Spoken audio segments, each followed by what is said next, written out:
এতদিন তো বলতাম যে লিগাল হলেই ভালো ছিল, মানে সব জায়গায় অ্যাভেলেবেল হয়ে যেত, আমি হয়তো একটা লিগাল দোকান দিয়ে দিতাম, এরকম অনেক চিন্তা ভাবনাই রাখতাম। আমরা সেই চার্জটা নেবো কারণ আমরা সেই জায়গাটা বুঝতে পারি, আমরা ডিস্ট্রিবিউশন লেভেলটা বুঝতে পারি, আমরা কনজিউমার লেভেলটা বুঝতে পারি, আমরা মার্কেট ডিমান্ড বুঝতে পারি, আমরা সাপ্লাইটা জানি। যেটা দুম করে একটা নুবি এসে হুট করে এই একটা বিজনেস, দেখুন চালের ব্যবসায় আপনি 10টা অভিজ্ঞতা পাবেন, হাজার ব্যবসার অভিজ্ঞতা আপনি কজনের কাছে পাবেন? ড্রাগস লুকিয়ে রাখা হচ্ছে, মানে এটা সিনথেটিক ড্রাগ তো বলে, মানে ওই ইউএস ডিক্লেয়ার করার পর থেকে এটা সিনথেটিক ড্রাগের একটা পরিচয় পায়। তো যতই হোক, সরকারি চোখে এটা একটা ড্রাগ, তো এটাকে যেহেতু লুকিয়ে রাখতে হয়, ওদেরকে স্টোর করে রাখতে হয়, ওরা অনেকভাবে সিল করে, কখনো পুকুরের তলায়ও চুবিয়ে রাখে, এমনভাবে রাখবে যে 1% ওয়াটার ঢুকবে না, পুকুরের তলায় চুবিয়ে রাখে, কেউ কেউ মাটির তলায় পুঁতে রাখে। আমি তো অন্তত 2বার ধরা পড়েছি, মানে আমার জিনিস সুইগি রাইডার বুঝে গেছিল, সেটা আমার নির্বুদ্ধিতায়। আমি আগে এরকম মানে এরকম ভুলভাল কাজ করেছি, যেভাবে প্যাকিং করেছি সেগুলো সেফ ছিল না। শীতকালই তো সিজন, ওই সময়টাই তো, ওই জন্য তো পাহাড়ের থেকে ভালো জিনিস তৈরি হয়, কারণ ঠান্ডাটা খুব প্রয়োজন, জমতে হবে, টিএসসি মলিকিউলগুলোকে জমতে হবে ওর মধ্যে, তবে গিয়ে গাঁজাটা পোটেনশিয়ালটা বাড়বে। কোনো বাবা মাই চায় না তার ছেলে কোনো রকম নেশা করুক, গাঁজা খেয়ে মানুষ মরে যায় না, কিন্তু গাঁজার সাথে যদি ভুলভাল জিনিস মিশিয়ে সে টানে, তাহলে তো মরে যাবেই। রাস্তায় যেহেতু সস্তায় বিক্রি হচ্ছে, তাতে কি হচ্ছে, ওরা চাষিদের থেকে কম দামে কিনে আনছে, কিনে তাতে জিনিসপত্র মেশাচ্ছে, মিশিয়ে ওজন বাড়িয়ে নিচ্ছে, ফলে কি অল্প মালে তাদের প্যাকেটটা ভরে যাচ্ছে। কাস্টমার ভাবছে আমায় 200 টাকায় 8 গ্রাম মাল দিচ্ছে, দিচ্ছে না বস, তোমায় 3 গ্রাম মাল দিচ্ছে, 5 গ্রাম কেমিক্যাল দিচ্ছে। প্রথমবার খেলে ভাই একটু দেখে শুনে খেও ভাই বোন, মানে প্রথমত তো ওই রাস্তা থেকে কিনে ট্রাই করো না। সবাই জানি গাঁজা দুরকম হয়, ইন্ডিকা সাটিভা, ওভাবে আমাদের কলকাতা শহরে অন্তত বা পশ্চিমবঙ্গে চাষ হয় না। শিলংয়েও যেটা চাষ হচ্ছে সেটা ওই ইন্ডিকা সাটিভা ডিভাইড করে না, পুরোটা ইন্ডিকা, ইন্ডিয়ায় তৈরি হচ্ছে স্যার। আমি যখনই এটাকে ছড়িয়ে আমি আমার সবাইকে আমি বেচবো, তখনই তুমি রেডারে আসছো, তুমি নজরে আসছো, তুমি একটা অসামাজিক কাজ করছো, সেটা সবার চোখে পড়ছে। তুমি এমন কিছু কাজ করছো যেটা তোমার করার মতো নিন্দনীয় কাজ, যেটা তোমার প্রশংসা করার মতো কাজ নয়, সেই কাজটাকে তুমি জড়িয়ে ছড়িয়ে করছো, তো সবার চোখে তো পড়বেই। আমি তার মধ্যে স্পেশাল কি দিতে পারি, সেই ম্যাঙ্গো গাজার মধ্যে সেটার নেশা বেশি, অথচ কেমিক্যাল নেই, সেই জিনিসটার দামটা একটু বেশি, সেটাকে আমি এক্সপেন্সিভ দামে কিনতে হচ্ছে, কিন্তু আমি লাভ বেশি করতে পারছি না, কারণ কাস্টমারের তো একটা লিমিট আছে কেনার। সে তো সোনা কিনছে না, সে তো আলটিমেটলি কিনছে দিনের শেষে গাঁজা। 5 লাখ টাকা আমার মাসকে, মানে টোটাল সারা বছর মিলে 4 থেকে 5 লাখ টাকা আসে, এবং সেটা কখনো কখনো আমার এই লাস্ট 3 বছরের মধ্যে, 1 বছরে 3 লাখও গেছিল, 1 বছর 4 লাখ, 1 বছর 5 লাখ। ছোট করে দেখছে, এটা আজীবন কাল দেখে আসবে। সে যারা মদের দোকানে বিক্রি করছে তাদেরও খুব একটা সম্মান নেই, সে যদি বলে আমার একটা মদের দোকান আছে, তাকে খুব একটা সম্মান দিয়ে দেখে না, বড় জোর এইটা দেখে যে তার প্রচুর পয়সা আছে। এবং আমি একটা জিনিস ভেবে দেখি যে আমার নিজের লাইফের রিস্ক আমি নিচ্ছি, এই ব্যবসাটা করছি যেটা বেআইনি, সরকারের কাছে আমি বেআইনি কাজ করছি, এই বেআইনি কাজটার ভাগিদার আমি তাকে বানাতে পারি না অজ্ঞানে।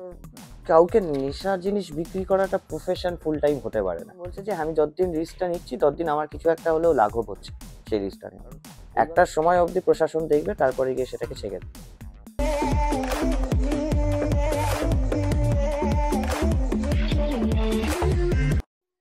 ওয়েলকাম টু ডেন্ট, আর একটা পডকাস্ট নিয়ে চলে এসেছি আজকে। বেশ কন্ট্রোভার্সিয়াল পডকাস্ট, যদি আমাদের সব পডকাস্টই কন্ট্রোভার্সিয়াল হয়। আমাদের সাথে আছে একজন, he doesn't want to name himself, আমরা আজকে তাকে জ্যাক নেপিয়ার বলেছি। He deals with marijuana. এবার অনেক কটা প্রশ্ন আমরা ওনাকে করব about the industry, so let's get straight ahead to it. তো তুমি তো ডিল করছো, কতদিন ধরে করছো, মানে how do you start? Yes, like it started like 6 years ago. 6 বছর আগে যখন চাকরি জীবনের সংঘর্ষ চলছে, তার মধ্যে ভালো গাঁজা পাচ্ছি না, পাগলের মতো খুঁজে বেড়াচ্ছি যে একটু শরীরটাকেও তো দেখতে হবে, মানে শুধু নেশার পেছনেই দৌড়লে হচ্ছে না, নেশাটা করার মতো শরীর পারমিট করছে না। তো তখন ভালো জিনিসের সন্ধানে এদিক ওদিক ঘুরে বেড়ানো, তখন গিয়ে দেখলাম যে প্রথম 2016-17 সাল, তখন প্রথম আমের গন্ধ জাতীয় গাঁজা পাওয়া যায়, এই প্রথম অর্গানিক গাঁজার সাথে এটা কি ম্যাঙ্গোর কথা বলো? ম্যাঙ্গো, যেটাকে আমরা আজকাল ম্যাঙ্গো বলে জানি। 16-17 সালে প্রথম এরকম ইন্ট্রোডাকশন আমি পেলাম গ্রামের দিকে গিয়ে। তার বছর দুয়েক আগে কলকাতার কিছু সংখ্যক মানুষের কাছে এসে পৌঁছেছে, তারাই শুধু পরিচিত, বাকিদের কাছে পরিচিত নয়। সময়টা এমন একটা সময়ের কথা বলছি যে সময় গাঁজাটা মানুষ এইরকম ক্যামেরার সামনে তো দূরের কথা, দুটো বন্ধুকে বলার আগেও ভেবে বলতো যে তাকে বলবো কিনা, সে কি নজরে দেখবে। সময়টা এরকমই কঠিন ছিল। আজকে যেমন আমরা দেখতে পারি মোটামুটি 10টা বন্ধুর মধ্যে দুটো বন্ধু অন্তত গাঁজা খেয়েছে বা খায় নিয়মিতভাবে। সেইটা সে সময় ছিল না। তখন ভালো জিনিসের সন্ধানে, যেখানে আমাদের কলকাতা শহরের থেকে ভালো জিনিস পাওয়া খুবই অসম্ভব হয়ে উঠেছিল। মানে ভালো এই কথায় হচ্ছে গাঁজাটা ভালো অবস্থায় তৈরি হচ্ছে, কিন্তু যখন কলকাতায় আসছে কিছু ব্যবসায়ী শুধুমাত্র লাভের কারণে জিনিসটার ওজন বাড়াবে বলে তাতে অজস্র রকমের কেমিক্যাল জিনিসপত্র মেশাচ্ছে, যেটা না মেশানোর কথা। জিনিসটা একটা গাছের মধ্যে ফুলের মতো হওয়ার কথা, সেখানে একটা কুঁড়ি হচ্ছে, সেই কুঁড়িটা আমরা শুকিয়ে নিয়ে তারপরে সেটাকে খাচ্ছি।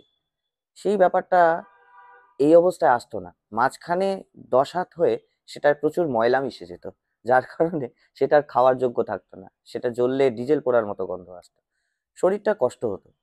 তার সন্ধানে এদিক ওদিক খুঁজে বেড়ানোর কারণেই এই তামাকের সাথে, এই গাঁজার সাথে পরিচয়। অনেকে তামাক বলে, অনেকে গাঁজা বলে, অনেকে মাল বলে, স্টাফ বলে। এই 16-17 সালে যখন প্রথম ভালো জিনিস পেলাম, তখন আমার দেখা দেখি আমার অনেক বন্ধু বান্ধব চেয়ে বসলো সেটাকে, বললো যে আমার এই জিনিসটা প্রয়োজন, এই জিনিসটা আমাকেও এনে দে। তাদের জন্য আনা শুরু করলাম। আস্তে আস্তে দেখলাম তাদের বন্ধুরা চাইছে। ব্যাপারটা ক্রমশ একটা ব্যবসায়িক লেভেলে চলে যাচ্ছিল। তখনও ব্যবসায় আমি ঢুকিনি, তখন এই ব্যবসায় শুরু করিনি, শুধু বন্ধুদের জন্যই আনতাম। তারপরে চলে এলো কোভিড। কোভিডে মানুষজন চাকরি হারালো, তখনই শুরু হলো গাঁজার ব্যবসার প্রতিপত্তি। প্রচুর মানুষ যারা গাঁজায় আসক্ত, তারা সেটাকে 10 জায়গায় খুঁজতে বেরোতে পারছেন না। তারা জানতে পারছে না কোথায় আমি পেতে পারি, কিন্তু তাদের দৈনন্দিন জীবনের একটা রসদ এটা, তাদের প্রয়োজন। তখন শুরু হলো হোম ডেলিভারি সিস্টেম। কিছু মানুষ যারা বড় মাপের ব্যবসা করেন এই গাঁজা নিয়ে, তারা কিছু মানুষকে দায়িত্ব দিলেন যে তারা ঘরে ঘরে গিয়ে ডিস্ট্রিবিউট করে আসবে, ছড়িয়ে দিয়ে আসবে, তারা দরজায় পেয়ে যাবেন। ফোনের মাধ্যমে অর্ডার করা শুরু হলো। জিনিসটা এতটাই মারাত্মক লেভেলে আজকের দিনে গিয়ে দাঁড়িয়েছে যে আর কিছু বছর বাদে হয়তো এভাবে রাস্তায় পাওয়া অসম্ভব হয়ে দাঁড়াতে পারে, আবার ফোনে পাওয়া তো সম্ভবই নাও হতে পারে, কারণ একটা সময় অবধি প্রশাসন দেখবে, তারপরে গিয়ে সেটাকে ছেড়ে দেবে। 2020 কোভিড আসার পরেই মানুষজন চাকরি হারালো, বিভিন্ন রকম কাজের সাথে যেভাবে রোজগার করতে পারে সেভাবে শুরু করলো। 17-18 সাল আমি কিছু সংখ্যক মানুষকে বিক্রি করেছি। তাদেরকে বিক্রি করার কারণ হচ্ছে যে তারা ততদূর গিয়ে জিনিসটা আনতে পারবে না, এবং আমি ভেবে দেখলাম আমি জিনিসটাকে অত দূর থেকে গিয়ে নিয়ে আসছি, নিয়ে এসে আমার কাছে রাখছি। এটা রাখার পেছনে যে আমার যে কত পরিমাণ একখানা রিস্ক লুকিয়ে রয়েছে, সেটা নেওয়ার একটা ওয়ার্দি হতে হবে, সেটা নেওয়ার প্রয়োজন থাকতে হবে যে আমি এই রিস্কটা কেন নিচ্ছি তাদের জন্য। তারা আমার আত্মীয় হয়, তারা আত্মীয় হয় না। তখনই এলো যে হ্যাঁ, তাহলে কিছু টাকা লাভের বিনিময়ে আমি তোমাকে এনে দেবো। তার বদলে আমার মন বলছে যে আমি যতদিন রিস্কটা নিচ্ছি ততদিন আমার কিছু একটা হলেও লাঘব হচ্ছে সেই রিস্কটা নেওয়া। এইভাবে ব্যবসার আমার শুরু। অনেকে হয়তো ব্যবসা শুরু করেছে লাভের কারণে। আমার শুরু হয়েছিল একটাই লজিক নিয়ে, একটাই এথিক্স নিয়ে। সেটা হচ্ছে আমার 10 জন যারা চারিপাশে আছে, তারা আলটিমেটলি দিনের শেষে গিয়ে তামাক গাঁজাটা খাবেই। সে যেখান থেকেই পাক না কেন, সে পাবে না ভালো জিনিস, সে 10 জায়গা থেকে বাজে জিনিস কিনে হলেও খাবে, কিন্তু খাবে। তা আমি ভাবলাম যে আমি যখন ভালো জিনিস পাচ্ছি, কেননা আমি আর বাকি 10 জনকে ভালো জিনিসটাই দেবো না? সেই 10 জন নিজের শরীরের প্রতি যত্ন করতে পারে। এই থেকে আমার শুরু। তো অনেক কিছুই আর কি কভার করে দিলে ফার্স্ট কোয়েশ্চেনেই। তোমার তুমি নিজের কনজাম্পশনের জন্যই বেসিক্যালি প্রথমে নিতে, তারপর ইটস স্প্রেড। তো তুমি যেহেতু বিজনেসের মধ্যে ঢুকে গেছো, মানে is this a full time profession? Can it be a full time profession? আমার মনে হয় কাউকে নেশার জিনিস বিক্রি করাটা প্রফেশন ফুল টাইম হতে পারে না। তুমি সে মানুষটাকে কিছুটা সাহায্য করছো বলে তুমি তার বদলে কিছুটা সাহায্য নিতে পারো, এই অবধি সেটা সীমিত থাকতে পারে। কিন্তু এবার যে মানুষ ফুল টাইম চাষ না করবে এই জিনিসটাকে, সে সারা বছর আমাদেরকে দিতে পারবে না, তার জন্য ফুল টাইম প্রফেশন হতে পারে, কিন্তু সবার জন্য নয়। কিছু সংখ্যক মানুষের কাছে এটা তো এখন মানে মনোপলি হয়ে দাঁড়াচ্ছে যে এখন কলকাতা শহরেও এরকম মাফিয়া হয়ে যাচ্ছে, এরকম সিন্ডিকেট হয়ে যাচ্ছে যে তার দলের ছেলেপুলেই শুধু বিক্রি করতে পারে। বাকিরা করতে পারবে না, কারণ তার বিভিন্ন জায়গায় ক্ষমতা রয়েছে, সে অনেক রকম ভাবে তার ক্ষমতা প্রদর্শন করেছে, যার কারণে তার একটা সম্পর্ক হয়ে গেছে সবার সাথে, ভদ্র ভাষায় বলতে গেলে সেই সম্পর্কটা বজায় থাকছে বলে তার ছেলে পুলেরা নিশ্চিন্তে সেই ব্যবসাটা করতে পারবে। ব্যাপারটা ব্যবসা তো অবশ্যই, যখনই তুমি টাকার বিনিময়ে জিনিসটা সাহায্যটা নিচ্ছ তখনই সেটা ব্যবসা হয়ে যাচ্ছে। আলটিমেটলি ব্যবসা, আমি যতই মানে ভালো উদ্দেশ্য নিয়ে করি না কেন, আলটিমেটলি দিনের শেষে আমিও একটা ব্যবসায়ী করেছি। 2 বছর হলো আমি এই ব্যবসায় আছি। এই যে ব্যবসাটা, এই ব্যবসাটা ফুল টাইম আমি তো 2 বছর করলাম করলাম কারণ আমি কিছুটা ফ্রাস্ট্রেট হয়ে গেছিলাম আমার চাকরি জীবন থেকে। 10 বছর দাসত্ব করে আর ভালো লাগছিল না, তো আমার ব্রেক দরকার ছিল। কিন্তু এবার এমন একটা সিচুয়েশন এলো কোভিডের পরে যে আমি যার থেকে নিজের খাওয়ার জন্য মালটুকু নিতাম, তামাক গাঁজাটা নিতাম, সে ছেলেটি এসে দিয়ে উঠতে পারছে না, তার কিছু ব্যক্তিগত জীবনের সমস্যার কারণে তার পক্ষে সেভাবে গাছ রেডি করলেও সে জিনিসটা পৌঁছতে পারছে না কলকাতায়। আমার মতো অনেক মানুষই তারা ভালো জিনিসটা পাচ্ছে না। সেই সময়টায় মোটামুটি আমি বলতে পারি 2018-19 সালের শেষের দিকটা, কোভিড আসার আগে আগে, তখন থেকেই তার এই নড়বড় অবস্থাটা শুরু হয়। এবার আমি ভেবে দেখলাম যে কোভিডও চলে এলো, আমার চাকরিও গেল। কোভিডে যদিও আমি এই ব্যবসা করি, কোভিড আমি চাকরিহীন ছিলাম পুরো। কোভিডটা গেল, আমি কল সেন্টারে চাকরি শুরু করলাম, জীবনটা ভালোই কাটছিল। কিন্তু এই কল সেন্টারের কুকুরের মতো জীবন কাটাতে কাটাতে ভালো গাঁজাটুকুও সংগ্রহ করতে যাওয়ার সময় হয়ে উঠছিল না। তখন সে আমায় বলতে শুরু করেছে, তুই এক কাজ কর, তুই এতটা নিয়ে রাখ, আমার 2-4 জন লাগবে, তাকে একটু দিয়ে দিস, তারাও পাচ্ছে না, তুই যখন আনতে এসছিস এত দূর, আমিও বেশি করে আমার জন্য আনতে রাখলাম। এই করতে করতে আমার মাথায় এলো যে সে তো আসতে পারছে না, তা আমি তার জায়গায় যদি আমি তার জিনিসপত্রগুলো ছড়িয়ে দিই, আমি তার কাছে একটা চাকরি করি, অসুবিধা কি, সে আমার একটা মাইনে দেবে, সেই যে মাইনেতে যদি আমার পুষিয়ে যায়, পোষাবে। তুমি কি আমি বলি একজনের থেকেই নাও? একজনের থেকে আমি নিই, আচ্ছা, মানে আজকের দিনে দাঁড়িয়ে আমি 2 জনের থেকে নিই। আচ্ছা। কারণ আমায় খুঁজতে হয়েছে, আমার গাঁজা জিনিসটাই এরকম যে আপনি যত খাবেন আপনার শরীর সয়ে নেবে। কারণ এটা তো একটা, এবার দেখুন আপনি যত ভাত খাবেন একটা টাইমের পরে কিন্তু আপনি একটু একটু করে কোয়ান্টিটি বাড়াবেন, আপনার ভাতের কোয়ান্টিটিটাও শরীর সয়ে নেবে। আমাদের শরীর সেভাবে অ্যাডজাস্ট করে, যদি না খুবই রাসায়নিক পদার্থ হয়, খুব মারাত্মক কেমিক্যাল হয়, তখন একটা সময়ের পরে গিয়ে শরীর নিতে পারে না, এক্সপ্লোড করে, ওভারডোজ বলে থাকি আমরা সেটাকে, যেটা গাঁজার ক্ষেত্রে সম্ভব না। ভাত খেয়ে ওভারডোজ শোনেননি হয়তো, ওরকমই ব্যাপারটা। এটা একটা জিনিস যেটা আপনাকে ঘুম পাড়িয়ে দেয়, আপনার প্রেশারটা হয়তো একটু ফল করিয়ে দেয়, লো করিয়ে দেয়, যার কারণে আপনার শরীরটা হালকা ঝিমঝিম করে, যেহেতু প্রেশার লো হয়ে যাচ্ছে, আপনার হালকা মাথা ঘুরছে। এবার শরীরের অস্বস্তিটাকেই আমরা নেশা বলে থাকি হিসেব মতো। মানে আপনি মদ খেলে আপনি উত্তেজিত বোধ করছেন কারণ আপনার ব্লাড প্রেশার হাই হয়ে গেছে, আপনার গরম লাগছে, আপনি খুব উত্তেজনা বোধ করছেন, কারণ স্বাভাবিক, আপনার হৃদস্পন্দন বেড়ে গেছে, আপনার হার্টবিট বেড়ে গেছে, আপনার ব্লাড সার্কুলেশন বেড়ে গেছে, আপনি এনার্জি পাচ্ছেন, কিন্তু ওটাই নেশা আমরা ভাবছি, কিন্তু আসলে শরীরের অস্বস্তি হচ্ছে। তো এইভাবে আমরা জোর করে অস্বস্তি করাই, কিন্তু সেই অস্বস্তিটা করাই যেটা আমাদের শরীর পুরোপুরি দেহ ত্যাগ না করে দেবে আর কি। এবার আমি নেক্সট কোয়েশ্চেন করছি, যেটা তুমি একটা বললে যে আগে যে এইরকম ড্রাগ পেডলাররা রাস্তার কোণে কোণে থাকতো ওই স্পেসিফিক এরিয়াতে, হুম, সেখানে গিয়েই আমাদেরকে নিতে হতো। কারেক্ট। এটা কি, এটাই তুমি রেফার করছিলে যে মাফিয়া চালাচ্ছে এন্ড না, লাইক না, ডিস্ট্রিবিউট করে এইটা তো দিচ্ছে? এখনো আছে। তারা কখনোই এখনো অব্দি যারা রাস্তায় বিক্রি করছেন, তারা অনেক পুরোনো ভাবেই ব্যবসাটা চালাচ্ছেন, তাদের সাথে কোনো না কোনো ভাবে যোগসাযোগ রয়েছে সবার। তারা সামাজিক কিছু নিয়ম পালন করে হয়তো করে যাচ্ছেন, সেই কারণে এখনো তাদের উঠিয়ে দেওয়া হয়নি। কিছু কিছু জায়গায় এরকম আমরা জানি, ছোটবেলা থেকে খেতে খেতে বড় হয়েছি, বিভিন্ন জায়গায় এখন পাওয়া যায় না, কারণ তাদের অসামাজিক কাজকর্মের কারণে সমাজ বিরুদ্ধ কাজকর্ম করেছে, তাদেরকে সেখান থেকে সরিয়ে দেওয়া হয়েছে, তাদেরকে সেখানে থাকতে দেওয়া হয়নি। একবার এমনও আছে যারা লাস্ট 30 বছর ধরে একই জায়গায় বিক্রি করে যাচ্ছে, করছে, কারণ তারা সেভাবেই করছে, সেখানে মানুষের প্রয়োজন, সেই প্রয়োজন মেটানোর জন্য প্রশাসনকে হয়তো কিছুটা সাহায্য করতে বাধ্য হতে হয়েছে, তাদের কাছে নত হতে হয়েছে, বাধ্য হতে হয়েছে, তো তারা তুমি ইচ্ছে বলছো যে এই পূর্বক পুলিশদেরকে করছে না। টাকা খাওয়াতে হয় and all those things? দেখুন, টাকা খাওয়ানোটার মানে ওই যে আবার সেই সাহায্যের বিনিময়, মানে আপনাকে আমি সাহায্য করব, তার বদলে আপনি কি সাহায্য করবেন? কারো কাছে সেটা টাকা, কারো কাছে সেটা গাঁজা, কারো কাছে সেটা মানে জাস্ট আনন্দ। তো তোমাকে কি কিছু করতে হচ্ছে এরকম কম্প্রোমাইজ? এখনো অবধি যেহেতু আমি এরকম ভাবে জনসাধারণের জন্য ছড়িয়ে দিইনি ব্যাপারটা, আমি খুব সীমিত আমার বন্ধু বান্ধবদের জন্য রেখেছি। আমার খুব পরিচিত মানুষ যারা বাইরে রাস্তায় গিয়ে কিনতে পারবেন না, তারা খেতে চান। কিন্তু তারা কেন খেতে চান? তাদের সারাদিনের কাজের পরে তাদের একটুখানি আনন্দ প্রয়োজন, তাদের চায় যে শরীরটা একটুখানি রিল্যাক্স করুক, তাদের মাসেলগুলো একটু রিল্যাক্স করুক, নার্ভগুলো একটুখানি রেস্ট পাক, তারা আরামে একটা ভালো ডিপ ঘুম পাক, সেই ঘুমটা চাইছে। সেই ঘুমটার জন্যই তারা এরকম কনজিউম করবে। কিন্তু তাদের কাছে অ্যাভেলেবিলিটি নেই। তারা কোনো বন্ধুর কাছ থেকে পেলো, বললো একটুখানি দে ভাই।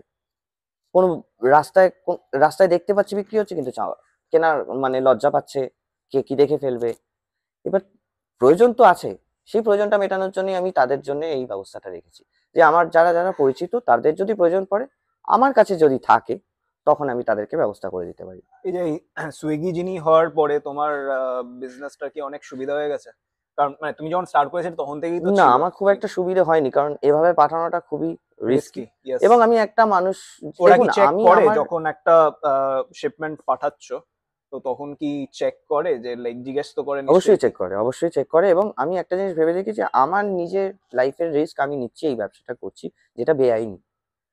সরকারের কাছে আমি বেআইনি কাজ করছি, এই বেআইনি কাজটার ভাগিদার আমি তাকে বানাতে পারি না অজ্ঞানে।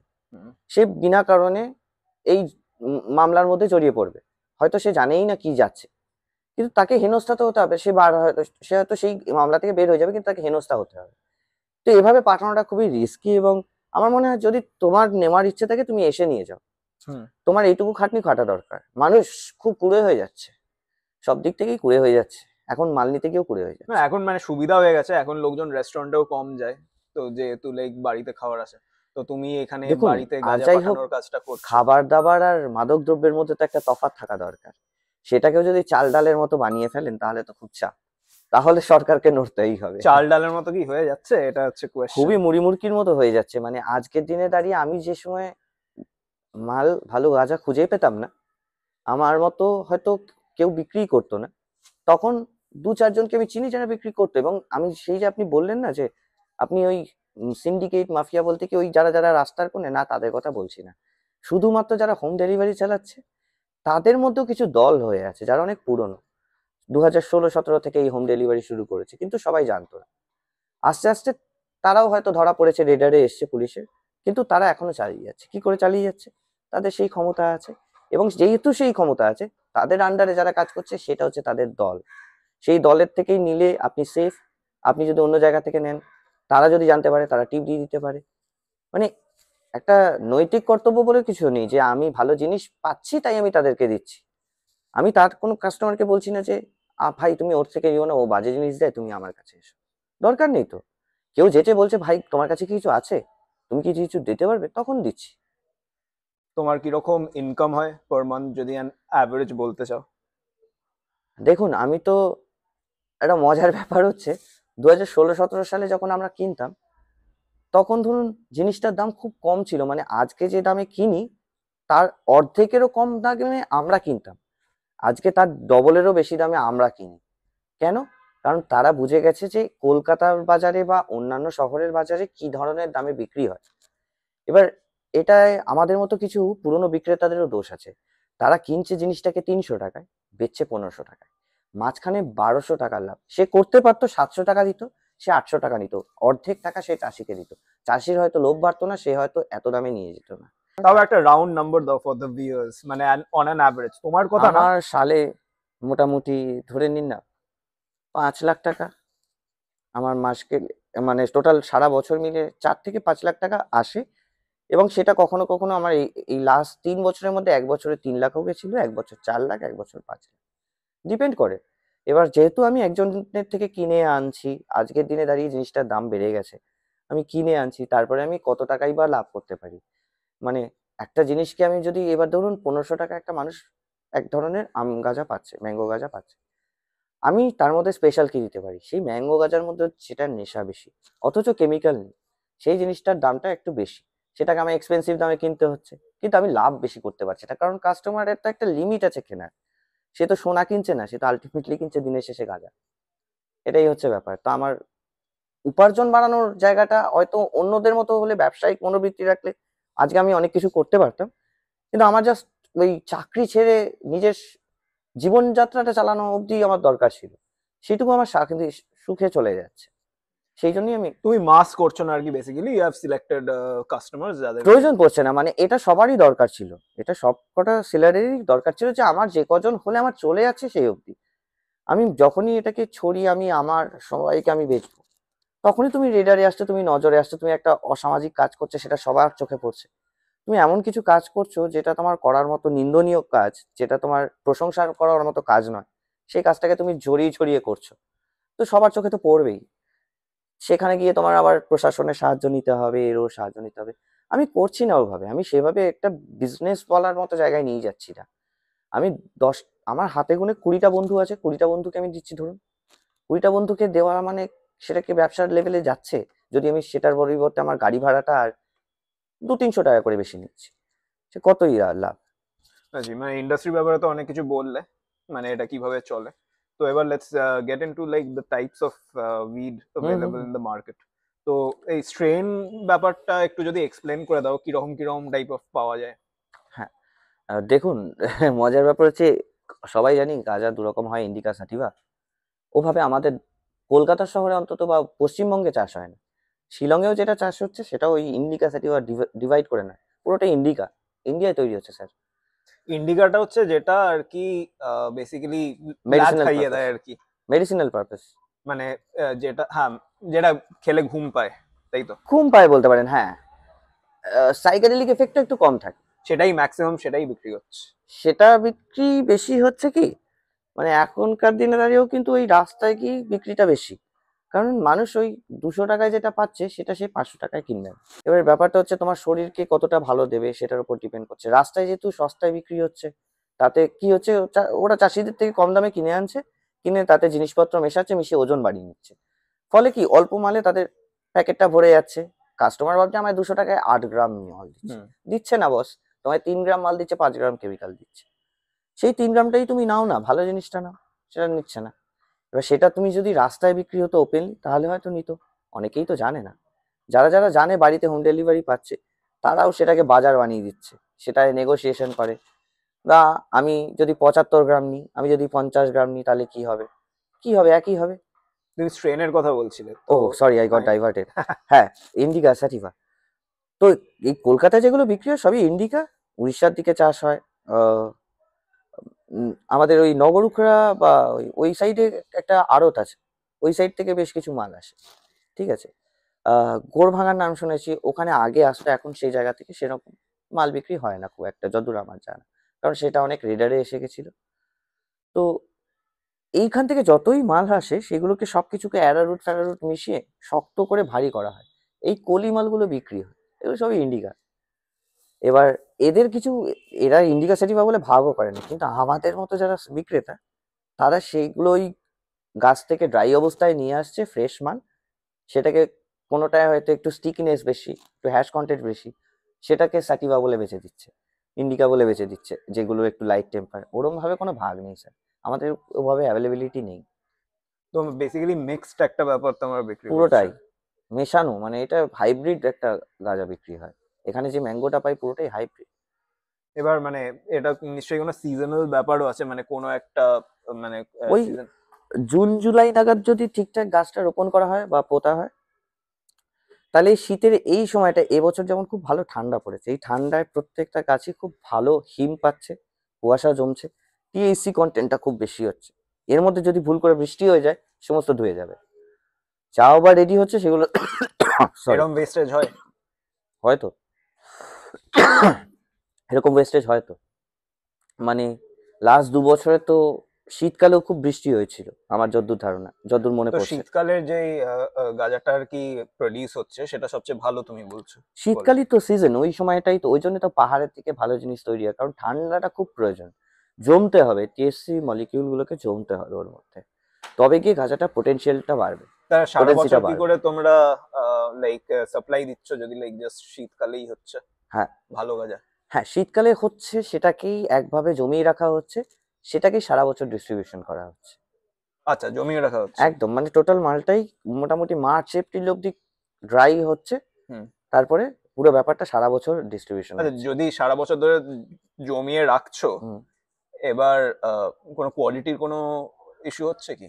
কি যেহেতু একটা মাদক দ্রব্য রাখা হচ্ছে, আমাকে তো রাখতে হয় না, আমি যাদের থেকে আনি তাদের কাছ থেকেই শুনেছি। যেহেতু মাদক দ্রব্য রাখা হচ্ছে এবং লুকিয়ে রাখা হচ্ছে, ড্রাগস লুকিয়ে রাখা হচ্ছে, মানে এটা সিনথেটিক ড্রাগ তো বলে, মানে ওই ইউএস ডিক্লেয়ার করার পর থেকে এটা সিনথেটিক ড্রাগের একটা পরিচয় পায়। তো যতই হোক, সরকারি চোখে এটা একটা ড্রাগ। তো এটাকে যেহেতু লুকিয়ে রাখতে হয়, ওদেরকে স্টোর করে রাখতে হয়, ওরা অনেকভাবে সিল করে, কখনো পুকুরের তলায়ও চুবিয়ে রাখে, এমন ভাবে রাখবে যে 1% ওয়াটার ঢুকবে না, পুকুরের তলায় চুবিয়ে রাখে। কেউ কেউ মাটির তলায় পুঁতে রাখে, মানে এরকম জায়গা ট্রান্সফার করতে থাকে। এবং এর জন্য এদের প্যাকেজিংটা এত সিল থাকে, জিনিসটা ভেপসে যায়। যার কারণে আমরা যারা অর্গানিক মাল খাই, বছরের শেষের দিকে দেখি মালগুলো লাল লাল হয়ে গেছে। কেন হয়ে গেছে? কারণ রাখাও হয়। আমার আরেকজন যে আমাকে দেয়, তার কাছ থেকে আমি, মানে তার গাছ থেকে আমি জাস্ট ড্রাই হচ্ছে, আমি চোখের সামনে গাছটা বড় হতে দেখেছি, শুকিয়েছে, এখন আমি সেখান থেকে পাচ্ছি। দুর্ধর্ষ জিনিস। তো সেই জিনিসটা ও কি করে, ও খবরের কাগজে মুড়িয়ে মুড়িয়ে রাখে। খবরের কাগজে মুড়িয়ে রাখে বলে হাওয়াটাও ঠিকঠাক খেলে, এবং যতটুকু ময়েশ্চার আছে সেটুকু পেপার সোক করে নেয়। যার কারণে জিনিসটা এখনো শেষ অবধি সবুজ থাকে ওর কাছে। তো এটা যারা রাখছেন তাদেরকে বলতে পারি যে আপনারা যদি এভাবে রাখেন আপনাদের হেল্প হবে। এই ডিমান্ডটা কি, যে মানে কলকাতা শহরে যেহেতু তুমি এখানেই আর কি ডিল করছো, মানে কোনো নতুন ট্রেন্ড বা লাইক ওভার দ্য ইয়ার্স কিছু একটা চেঞ্জ হয়েছে, এরকম কি কিছু দেখছো? আমি তো ড্রাস্টিক চেঞ্জ দেখেছি 2017 সময় অর্গানিক যখন ফার্স্ট আসছে, তখনও তো আমি দেখিনি যে ইউথদের মধ্যে এত মানুষকে গাঁজা খেতে। আজকে আমি একটা যে কোনো কলেজে ঢুকলে অন্তত সেই কলেজের 7 to 8% ছেলে পুলেকে তো আমি পাবোই, তারা গাঁজা খায়। আরো বেশি ভাবে হয়তো। হয়তো বেশি, আমি সব থেকে কমটাই ধরলাম টু বি সেফ। আমি এইটুকু গ্যারান্টি দিতে পারি যে এইটুকু মানুষকে আমি পাবো একটা যে কোনো কলেজে গেলে, যে তাদের টোটাল স্টুডেন্টের মধ্যে 7 to 8% স্টুডেন্ট গাঁজা খায়। এটা তো আগে থেকেও ছিল নিশ্চয়ই, জানি না। আগে ছিল, কিন্তু সেটা এতটা লেভেলে ছিল না। কিছু স্পেসিফিক কলেজ, যেমন যারা ইঞ্জিনিয়ারিং কলেজে যাচ্ছে, যারা আর্ট কলেজে রয়েছে, যারা কোনো শিল্প বা কলা জাতীয় একটা যোগের সাথে যুক্ত, তারাই একমাত্র এই ধরনের নেশার আসক্তিতে থাকতো। কারণ তাদের দীর্ঘ সময়, মানে যারা ইঞ্জিনিয়ারিং করতো বা ডাক্তারি পড়তো, শুনেছি তাদেরকে রাত রাত জেগে পড়তে হতো একসময়।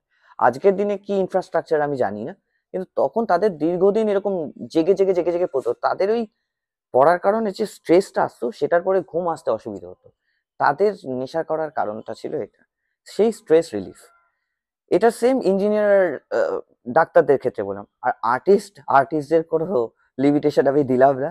তাদের যা মন চায় তারা তাই করে, তাদের কোনো যুক্তির প্রয়োজন পড়ে না যে আমার এই কারণে এটা করতে হবে, আমার ইচ্ছে করেছে আমি করব করব। তো তাদের জন্য বাধা ছিল না কোনোদিনই, এটা বহুত দিনই ছিল। আর্ট কলেজের ছেলেপুলে অব্দি সীমিত ছিল, কিন্তু আজকে দেখা যাচ্ছে যে মানে ওই শিক ওই পার্টিকুলার কলেজগুলোর উপর কোনো ডিপেন্ডেন্সি নেই। মানে এখন মাস লেভেলে সেটা কাকু হোক, কাকিমা হোক, দাদা হোক, বৌদি হোক, সবই ভাই কাস্টমার হোক, আছে। বোন হোক, যে করে আমি পাচ্ছি, এটা কি সবার মানে মধ্যেই পাচ্ছি। ওভারঅল কি এবং অ্যাকসেপ্টেন্স ভালো বেড়ে গেছে? লাগছে, একটা অ্যাকসেপ্টেন্সি এসছে যে এরকমও পাচ্ছে। আমার কিছু গ্রাহক যারা হাজবেন্ড ওয়াইফ, তারা একসাথেই খায়, তারা বাইরে থেকে কিনতে পারবে না, তারা অর্ডার করে মাসে একবার, সেইটাকেই সারা রাত একটা একটা করে দুজনে মিলে আনন্দ করে খায়। তো কি তুমি আছে, সেটাই আনন্দ কি আনন্দ পাচ্ছে। পাও, তুমি যে ভালো মাল দিচ্ছ লোকজনকে? এটার থেকে আনন্দ আর কিছু নেই।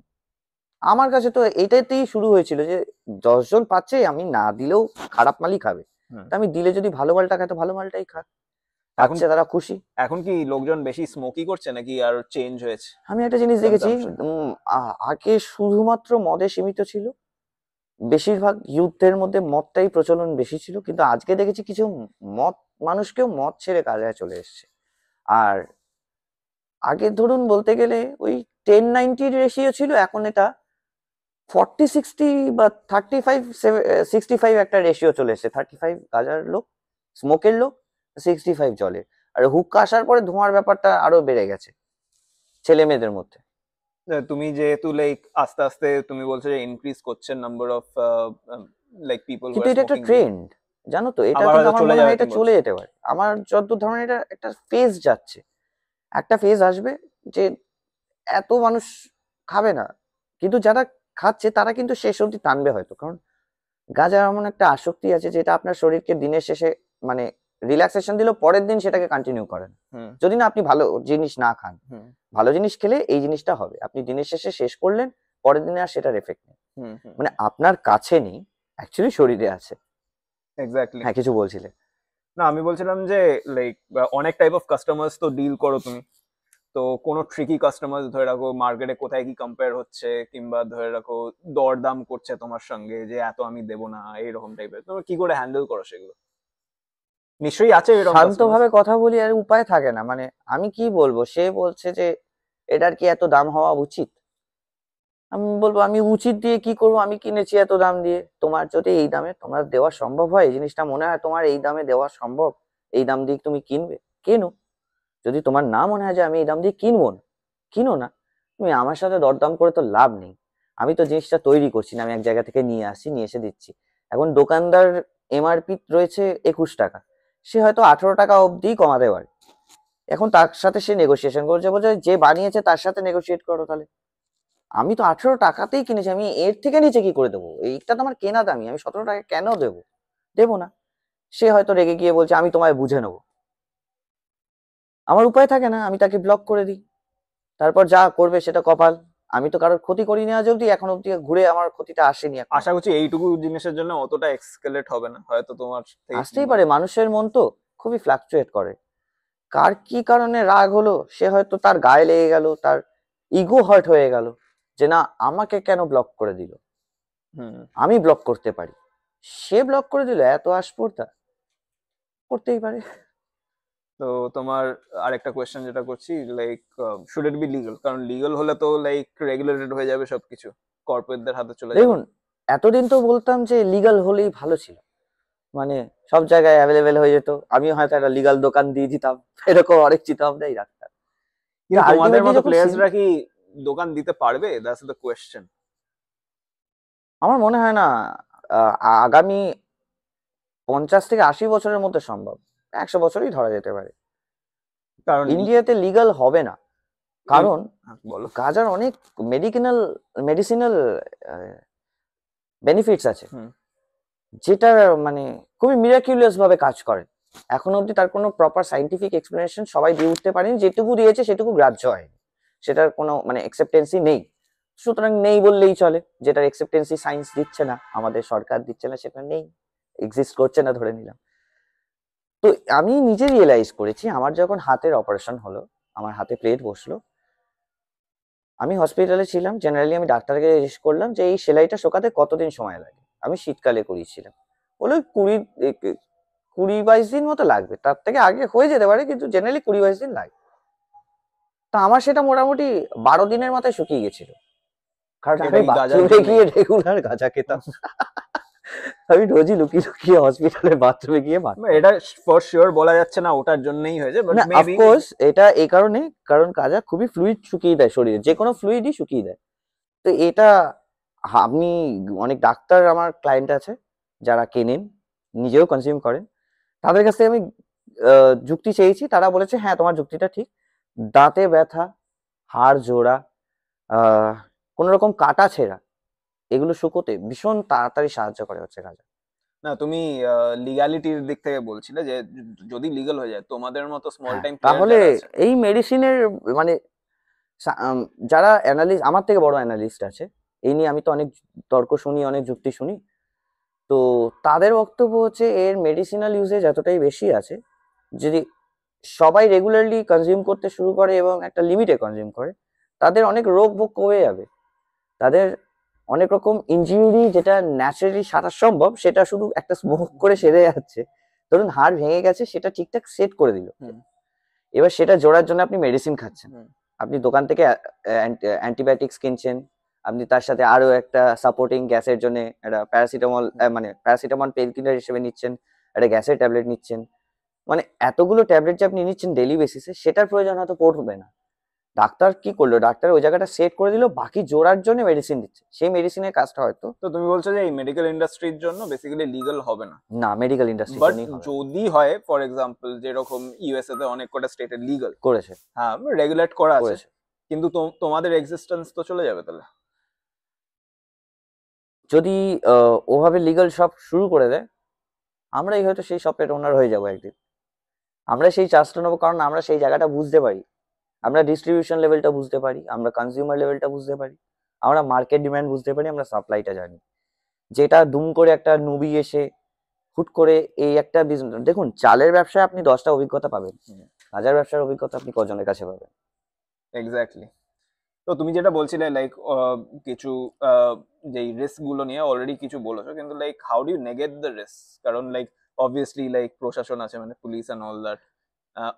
তুমি যেটা বলছিলে যে আমার কাস্টমার। প্যাকিং ট্রিক্সটা বলবো না, বাট হ্যাঁ খুব সেফ প্যাকিং করতে হয় আমাকে, যাতে রাইডারের হাত থেকেও যদি পুলিশ জিনিসটা নিয়ে শোকে বা জিনিসটা টাচ করে, তার যেন মনে না হয় কোনো একটা ইল্লিগাল জিনিস সেটা কি নেয় ট্রান্সপোর্ট লোক, হচ্ছে। মানে পুলিশ? আমি তো অন্তত 2বার ধরা পড়েছি, মানে আমার জিনিস সুইগি রাইডার বুঝে গেছিল, সেটা আমার নির্বুদ্ধিতায়। আমি আগে এরকম মানে এরকম ভুলভাল কাজ করেছি, যেভাবে প্যাকিং করেছি সেগুলো সেফ ছিল না। সেটা বোঝে কি করে? মানে যখন সুইগি রাইডারকে দেওয়া হচ্ছে, ও নিয়ে তো চলে যাবে ডাইরেক্ট। প্রবাবলি তার ধরে মনে হয়েছে জিনিসটার মধ্যে এমন কিছু আছে যেটা আমি বলেছি সেটার সাথে মিলছে না। হ্যাঁ, বুঝেছি।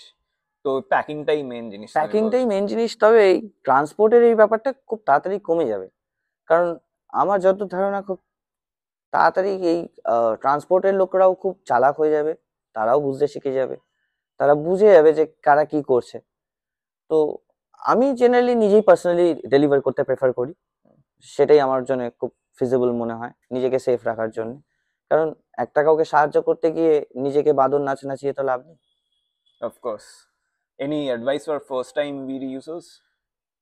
প্রথমবার খেলে ভাই একটু দেখে শুনে খেও ভাই বোন, মানে প্রথমত তো ওই রাস্তা থেকে কিনে ট্রাই করো না, প্রথমে কারোর থেকে নিয়ে ট্রাই করো, প্রথমে কিনতে যেও না।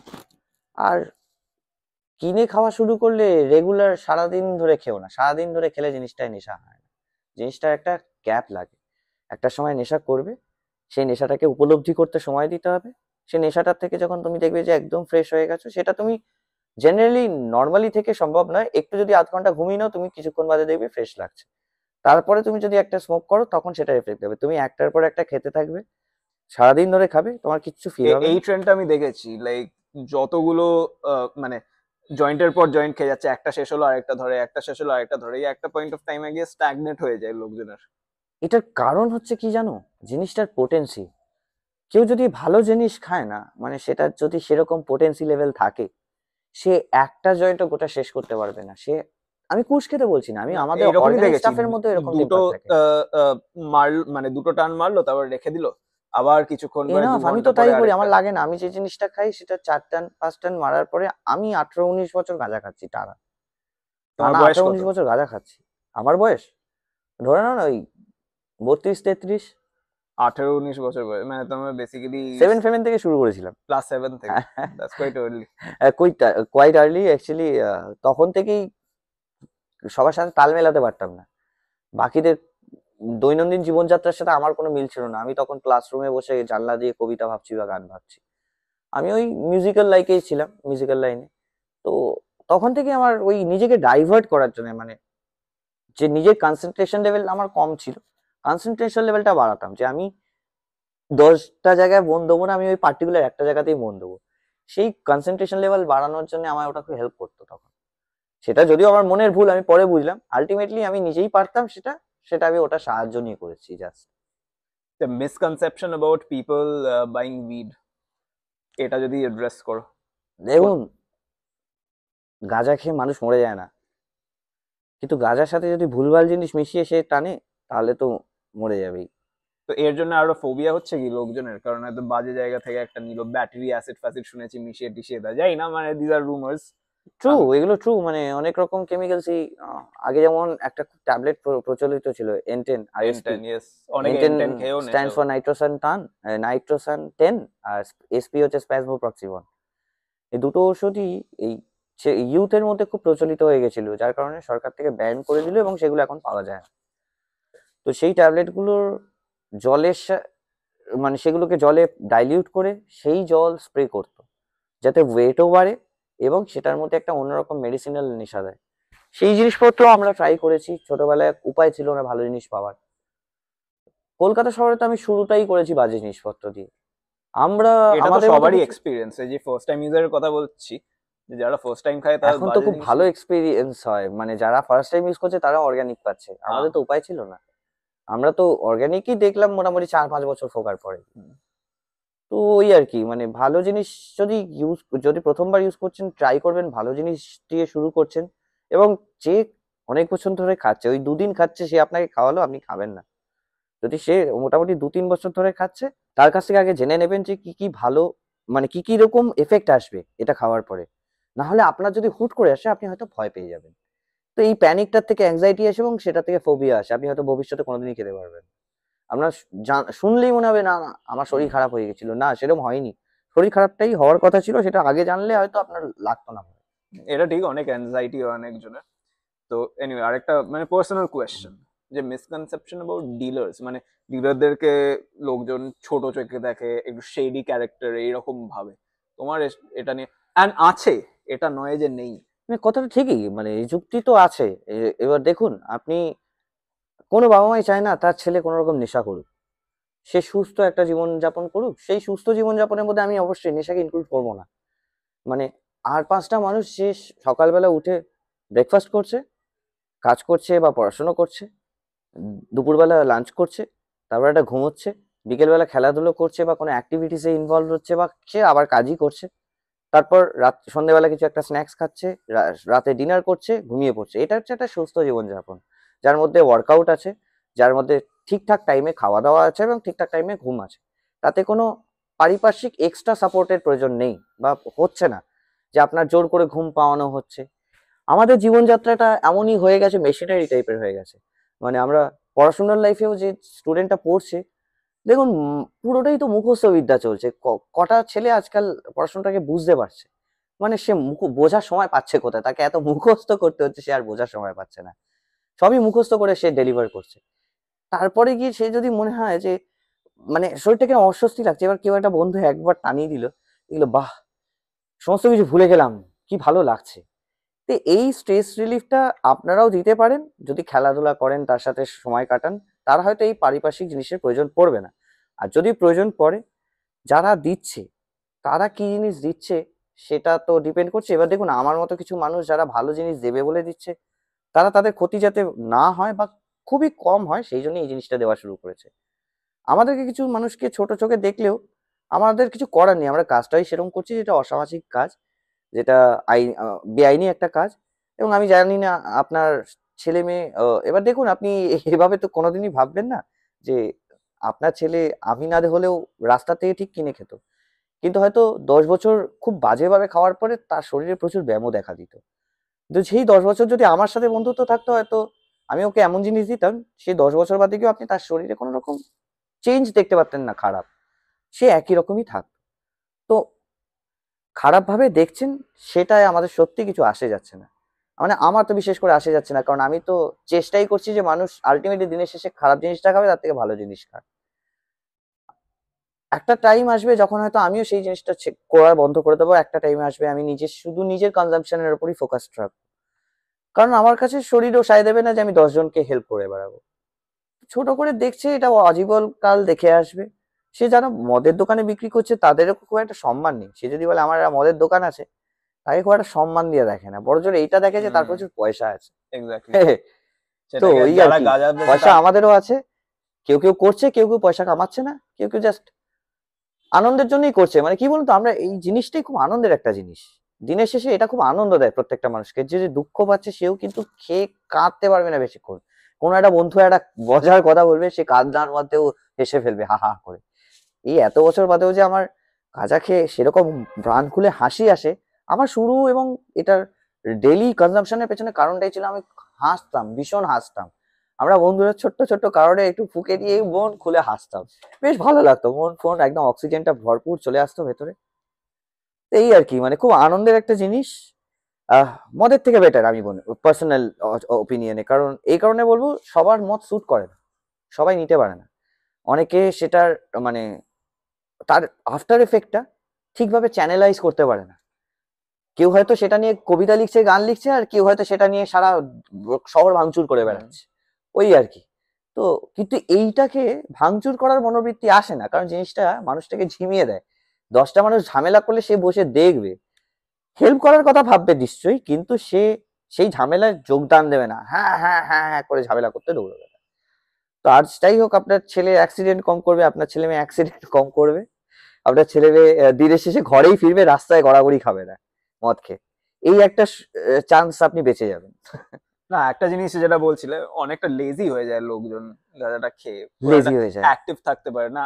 আবার থিঙ্কিং পাওয়ারও বাড়ায়, জানো তো, মানে যেহেতু তুমি না, কিন্তু বসার ভেবে সময় গেলে তো পাচ্ছ- খালি চলবে না, তাই জন্য তুমি যেটা বললে যে তবে ইউটিলাইজ যে ইট লেজি সে তো প্রপারলি। লেজি, যে লেজি সে সবেতেই লেজি। সে মদ সেটা খেতে ঠিক। বসেও বলবে ভাই এটা এনে দে, ওটা এনে দে, ওটা এনে দে। কিন্তু একমাত্র আমি এটা দেখেছি যারা স্ট্যামার করে, যারা খুব তোতলায়, এক টানা মানে কথা বলতেই পারে না, আমি এরকম ছেলেকে দেখেছি সে হাই হয়ে যাওয়ার পরে টানা 15 মিনিট কন্টিনিউয়াস উইদাউট স্ট্যামারিং কথা বলে গেছে। কি করে বলছে? কারণ তার সেই কনসিয়াসনেসটা নেই মাথার মধ্যে যে আমি তোতলাই। তার যা বলতে ইচ্ছে করছে তার মুখ জিভ একদম প্রপার টাইমে না জড়িয়ে কথা বলে যাচ্ছে, ফাংশন করছে, তার জন্য একটা পরিষ্কার ফ্লোতে কথা বেরোলো। এবার কার কিভাবে ডিপেন্ড করছে, মানে সে কিভাবে চ্যানেলাইজ করবে সেটার উপর ডিপেন্ড করছে, বুঝলে? আচ্ছা, তাই মেডিকেল জিনিসপত্র নিয়ে বললে তুমি যা যা এক্সপিরিয়েন্স করেছো সেটা তো ঠিক আছে, কিন্তু we need a medical expert to comment on Of these course, we need. ideally. তো আমরা নিজেদের এক্সপিরিয়েন্স থেকে বলছি। ভিজুয়াল মানে এক্সপার্টিজ, মানে আমি দেখেছি যতটুকু সেইটুকু, কিন্তু যে অ্যাকচুয়ালি সাইন্টিফিক ভাবে জানে, রিসার্চ করেছে, সে আরো বেটারলি এটাকে এন্ড হয়েছে সাইন্টিফিক রিসার্চ, অফ কোর্স হয়েছে। ইয়েস, মানে না হলে আমি অন্তত ক্যামেরার সামনে এসে এইটা নিয়ে কথা বলতাম না। একটা এক্স্যাক্টলি। ব্যাক সাপোর্ট তো দরকার। আমি এটা তুমিও নিশ্চয়ই রিসার্চ করেছো, মানে হাত পৃথিবীর বাইরে আছে, আমি যদি সাপোর্ট না পেতাম আমি দুম করে কাউকে বলার ক্ষমতা রাখতাম না। ইয়েস ইয়েস, গ্যালিলিও পেরেছিলেন, আমি তো গ্যালিলিও নই। absolutely. Thank you for coming. Thank you for trusting us. Ladies and gentlemen, Jack Napier again.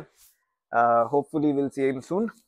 আর একটা যদি পডকাস্ট করা হয়, মানে if he will safe with us. তো ডিন বাংলা দেখার জন্য ধন্যবাদ। প্লিজ সাবস্ক্রাইব করবেন আমাদের চ্যানেলটা। আমাদের ইংলিশ চ্যানেল আছে ডেন্ট নিউজ, সেটাতেও সাবস্ক্রাইব করবেন। আর আমাদের ডেন্ট অ্যাপ আছে, সেটা নামাবেন, সেটা ডাউনলোড করবেন। সেখানে আপনাদের ওপিনিয়ন দিতে পারেন, and opinioner analysis করে আমরা দেবো। It's a social media for news. Thank you for watching. Until next time.